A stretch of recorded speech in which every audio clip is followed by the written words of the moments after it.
Good afternoon. Welcome to the Teachers Retirement System board meeting for October 15th, 2020. I will start by calling the roll. So John Adler.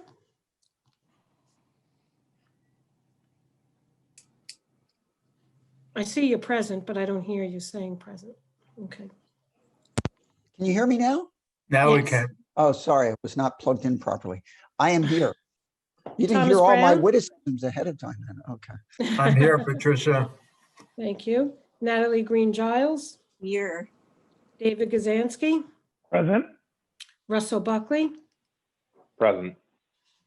Deborah Penny. I am present. And Susanna Vickers. Here. Okay, we do have a quorum. And next on the agenda is, let me see, an update from TRS Operations. I'm going to turn it over to Kavita Kanwar to give us an update. Hi, good afternoon, everybody. So far this school year, approximately 1,400 new members have been enrolled with TRS based on the data received from Department of Education, CUNY, charter schools.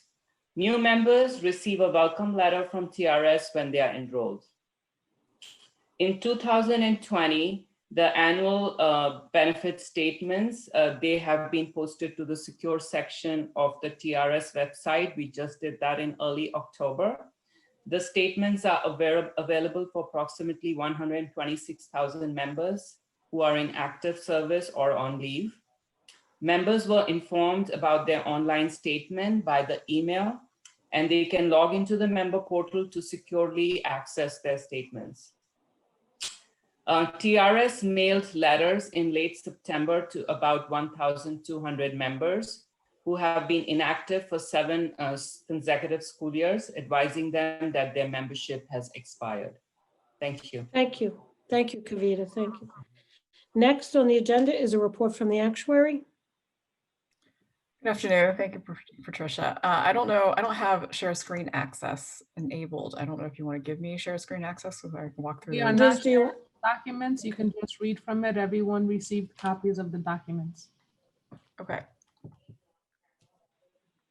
So on the fiscal note report, pull out for myself then.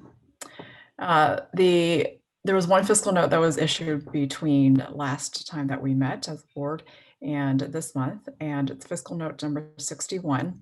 This is another ERI fiscal note that was issued for the legislation that came out. And this had to do, the different variation is that this eligibility, the eligibility for this legislation was only for the city employees. So there are certain employers within TRS that are not city employees. And so that stripped this out, that stripped that membership out. So the annual contribution, and just to review, there's 2 parts for this fiscal note. Part A is for giving additional years of service for pension service based on the number of years that you've worked. Specifically, it's granting 1 more month of pension service for each year that was worked. And so the contribution, the additional contribution done on a per person basis worked out to be $25,100. For Part B, this is removing the early retirement reduction factor that is applied to members who choose to retire before their full eligibility.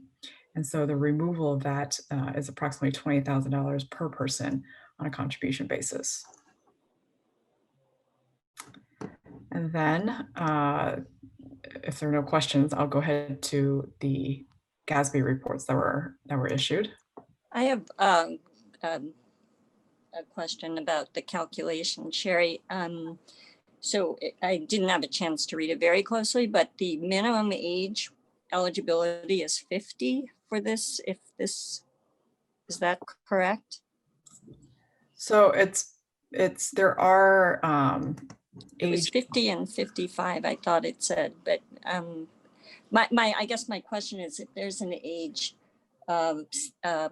bottom, I know you use the average. When you do the calculation, you use the overall average, correct? However, I just want to note that the age is for those who have, you're talking about Part A, correct? Yeah, for Part A. For Part A, it is for the age requirement and the years of service, specifically the 50 and the 10 that you're talking about. Yeah. Is for plans that have half pay at 25 years or less.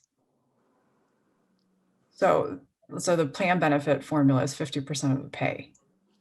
So if you're not in one of those specific plans, then your eligibility is just a service requirement. Okay. So, okay, that answers my question, because I was going to say, why are you using the average, the overall average, if you actually have a smaller population that you could figure out? Well, even if there was an age requirement of 50, it's not, the average age is not necessarily going to be 50 because it's going to be people above age 50. Right. No, but the cohort could shift up. That it's a very technical question. So you answered it. Thank you. Okay. So then there was 2 reports that were issued by my office last month. These were the Gatsby reports. Gatsby is the Governmental Accounting Standards Board. There are statements that prescribe how the liabilities are calculated for accounting reasons to be included in the comptroller's CAFR reports. So there was a 67-68 report that was issued later on in the month. This has to do with pensions. And another report, 74-75, is to calculate the OPEB liabilities on an accounting basis. And both of these reports has specific tables and data that is calculated and is extracted to be used in the CAFR by the comptroller. So if you have the Gatsby report in front of you, specifically the Gatsby 67-68 report, this is a 175-page report, so obviously I'm not going to go through all of it. But if it's in front of you and you're flipping through it, you'll see that there's an executive summary on the front pages or so. And on page 3 of the PDF, there's a summary of the total liability for each of the 5 NICers and in total, as well as the asset value and what they call the net pension liability. So the total pension liability is a liability, the plan fiduciary net position is the asset, and the difference between those is the unfunded, which they call the net pension liability. Further down, you'll see the funded ratio, which is 77.8% for all 5 NICers. And then the pension expense is basically the expense that's booked on the books on an accounting basis. And this report is, if you continue flipping through it, there's a table of contents, and you'll see that there's a summary section for the first 11 pages, and then it gets into the appendices. And the TRS appendix is in Appendix B, as in boy. So there's 5 appendices and 1 for each NICers. And you'll see more specific details of teachers in that report. So then moving on to Gatsby 74-75, again, this is the OPEB report. And if you have that in front of you, I can walk you through a brief highlight of the report. This also is the length of the report. It's 163 pages. It's not divided up into the 5 different systems because the OPEB benefits offered through the city.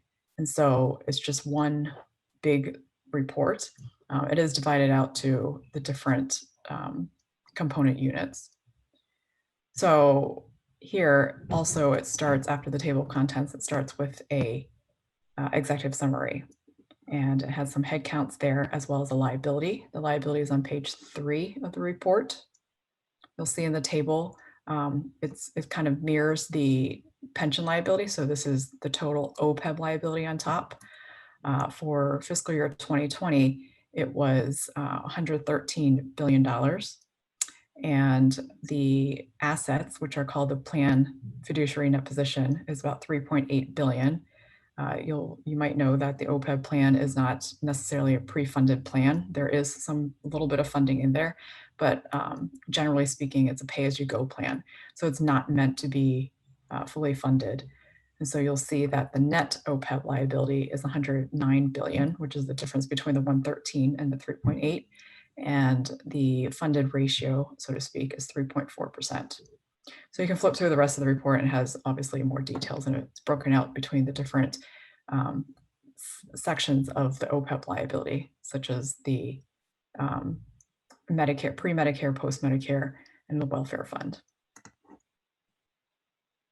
So I'll be happy to answer any questions, or else I'll turn it back over to Patricia. Hey, Sherry, it's Russ. I'm just wondering, will we go into details of some of these reports in, I guess, a week or two? So on Monday, if that's what you're talking about, there's a pension trustees, Monday. New York City pension trustees session, and that doesn't really cover these reports because this is, first of all, this is an accounting report, not a funding report. So we produce these reports because the Gatsby, the Governmental Accounting Standards Board, has specific, again, statements out there that require how we calculate these liabilities based on accounting principles and accounting perspective. And so these get pulled into, the comptroller's report of the CAFR. So on a funding basis, which is more of what Monday is going to be focused on, that's going to be, I'm going to do a run through of an actuarial valuation from soup to nuts. And starting with, collecting the data and talking about the funding method and the actuarial assumptions, and then how the unfunded liability is an output of the valuation process, and then how the contribution is calculated off of that. So I will, the only mention of the Gatsby is the fact that accounting is different from funding, and those are different liability numbers. But I'm sure if you would like to know more about this accounting report, I'm sure John can arrange another conference for you, for all the trustees. Yeah, we'll 2021. This is just the first of many sessions. I don't know why I'm but anyway. That was a joke. Well, it is an annual conference, John, right? No, yes. And anyway. Please come. I'm sure it's going to be great.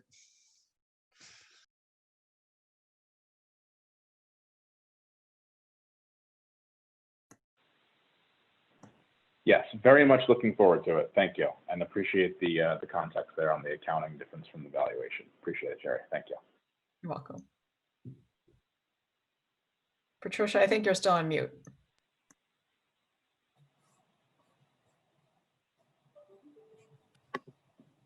All right, so next on the executive director's report is the executive director's report, and on the executive director's report, the issue of the next meeting, and it has been suggested that the next regular meeting of the Teachers Retirement Board be held on the third Thursday of the month, which is November 19th, 2020. So we should all check our calendars to make sure we have that date. Next in the executive director's report is the resolution on the attendance at a virtual conference. And the following resolution is presented for consideration of possible adoption. Resolved that the trustees of the Teachers Retirement Board hereby approve the attendance and participation of the executive director and or her designees and any interested trustee at the Virtual Public Pension Trustees Fiduciary Conference, MOPE, on October 19th, 2020. Okay, thank you, Patricia. Do I have a motion? Do I have a motion? I'll move it. Thank you, Mr. Adler.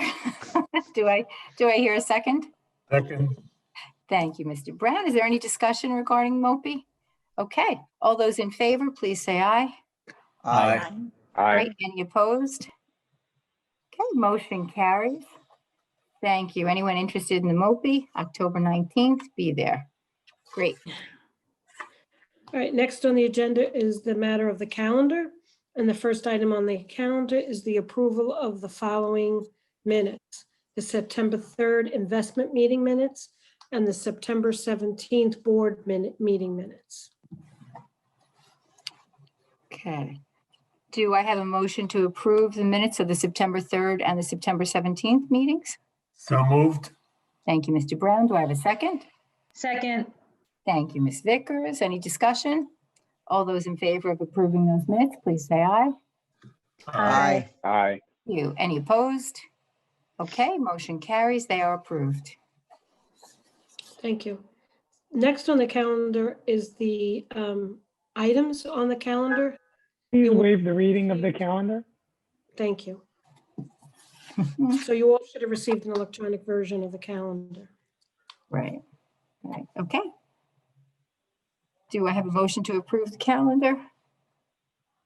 So moved. Thank you. Do I have a second? Second. Thank you. Any discussion? All those in favor of approving the calendar, please say aye. Aye. Aye. Aye. Terrific. Any opposed? Okay, it's approved. All right. So next on the agenda is other business, and under other business, we have a CEM presentation. Hello, can everybody hear me? Yes. Yes. For some reason, my video is off. I did not turn it off on my, oh wait, here, let me turn it on for my, there we go. There you are. Now you can see me too. I believe you all have a copy of the presentation. I'll walk through it and reference the page numbers as I go. It's a pleasure to be here with you this afternoon to walk through this presentation. If you turn to page 2, I believe most of you on this call are familiar with CEM. We are a cost benchmarking company based. John, did you want to say something? I just don't, where is the presentation? I have, what's it called? Like I have the whole list of documents, but I don't see the CEM presentation. It's Liz, called did you the NYC COVID-19 presentation.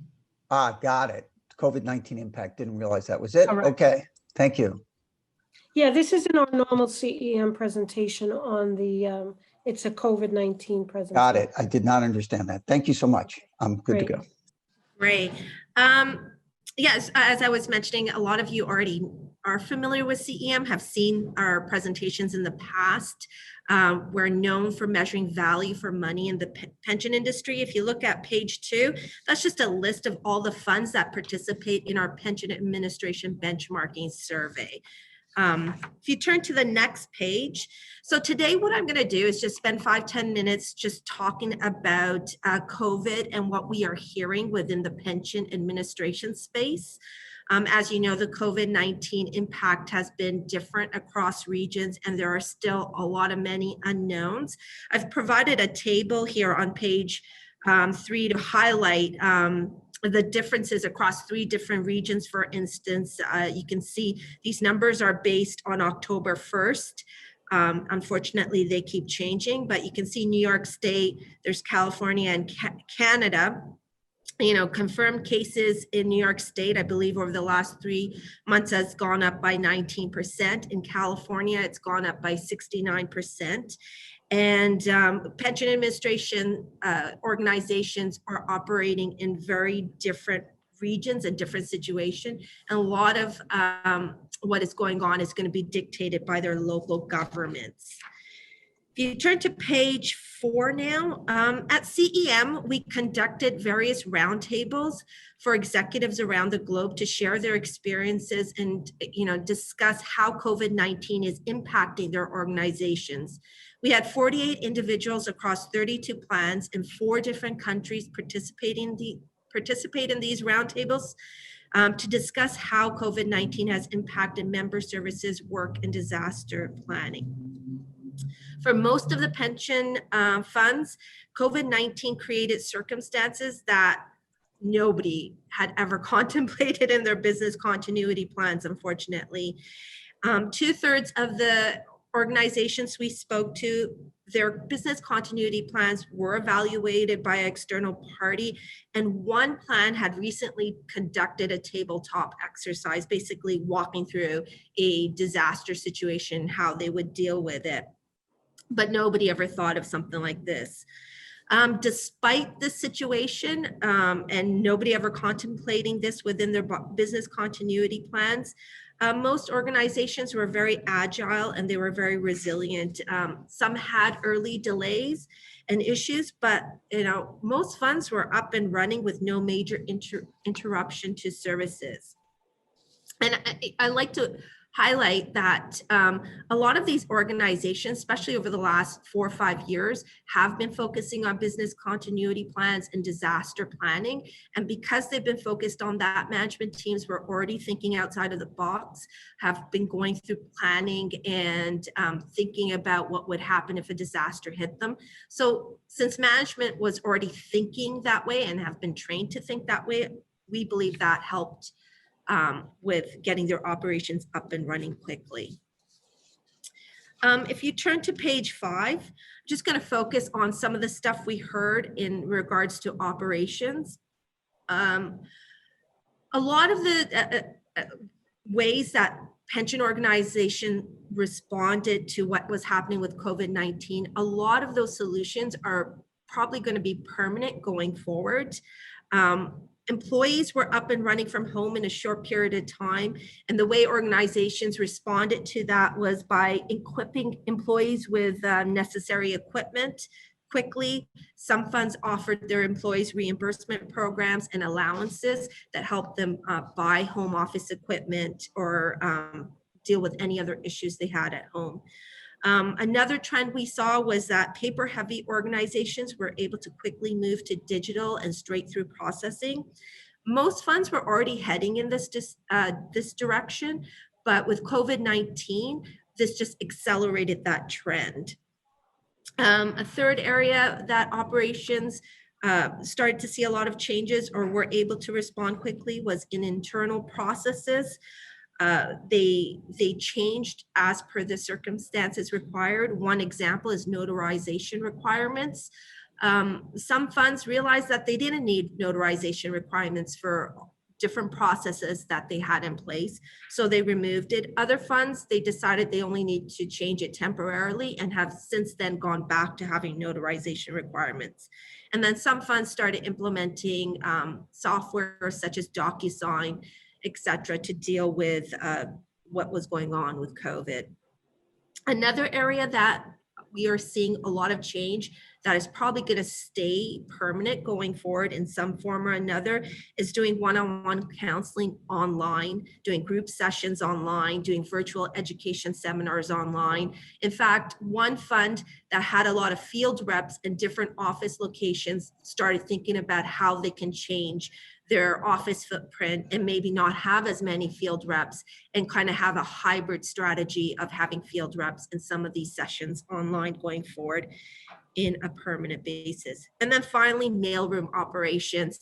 That's something you can't really eliminate. You're going to have mailroom operations in some capacity or another, but there are some changes that you can do. For instance, not sending out physical newsletters, maybe having more of an online option for some of their notices and mail that you send out to your members. If you turn to page 6, one of the reasons why funds were able to quickly adapt and respond to COVID and have their operations up and running is that over the recent 4 or 5 years, a lot of the funds have been investing in technology and rethinking how they deliver their service to their members. We've seen in our database that a lot of the spending towards modernization plans or investments in technology really peaked in 2015, 2016 timeframe. If we look at the average budgeted cost for IT modernization for large plans, it's been around $93 million. And most plans expect to spend about 110 to 125% of their original budget. And the time it takes for plans to implement some of these modernization programs has taken on average 5.6 years. And the time allocated to implement these modernization plans has exceeded their original estimate by about 1 year. If you look at costs in terms of per member costs, total annual IT and major project costs has increased by 27% from $33 per member to $42 per member, accounting for about 30% of total cost per member. If you look at the right-hand side of this page, there's a chart and you can see how this has benefited funds. Secure websites in 2012 to 2019 have more than doubled. So it's benefited a lot of these organizations. And then you can see incoming mail and calls trending downwards. If you turn to page 7, another key area that kept coming up during our roundtables and discussions with pension organizations was the focus on employees. They're your greatest asset, and how they are able to quickly adapt and the implications for HR and management is important, particularly as we think about mental health and well-being and dealing with isolation. So a lot of management teams we're talking amongst each other, like how are they dealing with it? They're implementing phone checkups. They're doing regular virtual events such as virtual coffee, socials, bingo night, just making sure that their employees are healthy, safe, and mentally okay. This also has implications for manager training. How do we effectively manage remote staff and maintain that employee morale, especially I think the lockdown in Canada started middle of March and everybody thought it was going to be for 2 weeks. And this is 7 months after. And as this continues, how are we going to deal with this? And how are we going to make sure employee productivity holds up well? In general, employee productivity has held up well. The only area where there has been issue in maintaining motivation has been on large long-term projects. And those suffer from having more of that face-to-face collaboration, and adjusting to that, that has been an area of concern. The other topic that came up in the roundtables is employers are going to have to continue to offer their employees the ability to work from home in some capacity or another going forward due to competitive pressures. Funds acknowledge that some of these operations can be done from home. People can work from home a couple of days a week or 3 times a week, depending on the role. That means funds can hire from different regions as well. But that also means employees can also work for different companies based in different regions. So that's going to be something that management needs to keep in mind. And then turning to page 8. In summary, most organizations have survived the lockdown quite well with minimal impact on member service. In fact, some of the funds that we talk to, they expect member employee satisfaction to increase. Just thinking about the future, there are some actionable opportunities for organizations to consider. One being revisiting business continuity plans. Some funds mentioned how they're thinking about downsizing or eliminating the physical backup locations. This is, it's going to depend on the funds and the region that you operate in, but that's not going to happen across the board. If we think about California and the fires that are going on there, not a lot of employees can work remotely from their home. So, in that instance, you probably do need a physical area where you can get up and running in a different area. Reducing and re-imaging physical office space. There's offsetting trends in this. In one hand, you have more people working from home. And if employees in certain roles can work from home a couple of days a week, you may not need that much of a footprint. However, given the short-term needs, you do need more plexiglass. You need to spread out your desks as people come back to the office. So that's going to increase your footprint. So how that ends up going is still to be seen, but those are 2 offsetting trends that impact the office footprint. The other third thing to keep that funds are thinking about is virtual interactions.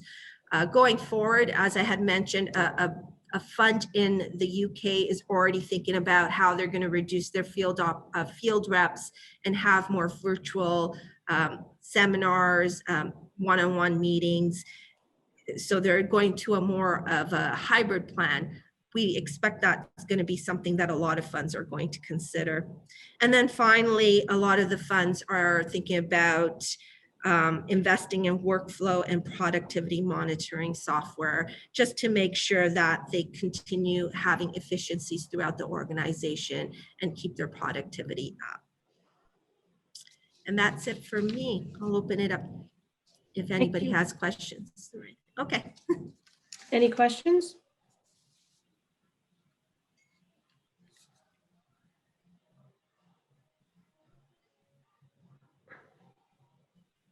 Well, thank you, Cam, for that presentation. No problem. Okay, next on the agenda is questions or comments from the public. If you are from the public and you want to unmute yourself and you have a question.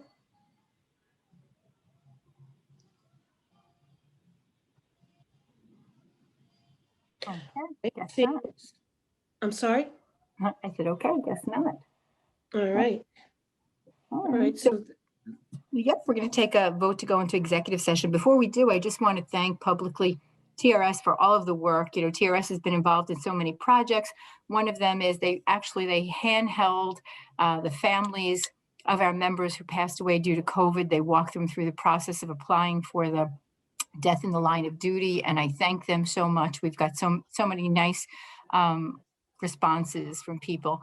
And also, as many of you know, our members were supposed to get a lump sum on October 15th from the city, and that lump sum was canceled, different date. We had over 15,000 members who had applied to increase their TDA for the lump sum. And so, long story short, TRS just moved mountains to try to help our members, give them up-to-date information and assist them through the project. So we thank you so much.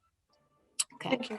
We appreciate it. That, you are very welcome. Do we have a motion to move into executive session? So moved. Thank you, Mr. Brown. Do we have a second? Second. Thank you, Mr. Kazansky. All those in favor, please say aye. Aye. Aye. Opposed? All right, motion carries. We are going to executive session. Do we stay put, Liz? Yes, I just wanted to make a note that those who do not receive the invite for executive session should wait for us here in public session. We will be back. Okay, thank you. Susan, will you report out? Absolutely. Okay, I'm not on mute. In executive session, a personnel matter was discussed. A contract matter with an investment manager was presented and discussed. A vote was taken, which will be announced at the appropriate time. An update on an investment manager was presented and discussed. A vote was taken as to the course of action, which will be announced at the appropriate time. Okay, thank you, Susan. Okay, nothing else, no other matters before us. Is there a motion to adjourn? So moved. Thank you, Mr. Adler. Is there a second? Second. Thank you, Mr. Kazansky. Any discussion? All those in favor of adjourning, please say aye. Aye. Aye. Aye. Thank you. Any opposed? Okay, we stand adjourned. Thank you.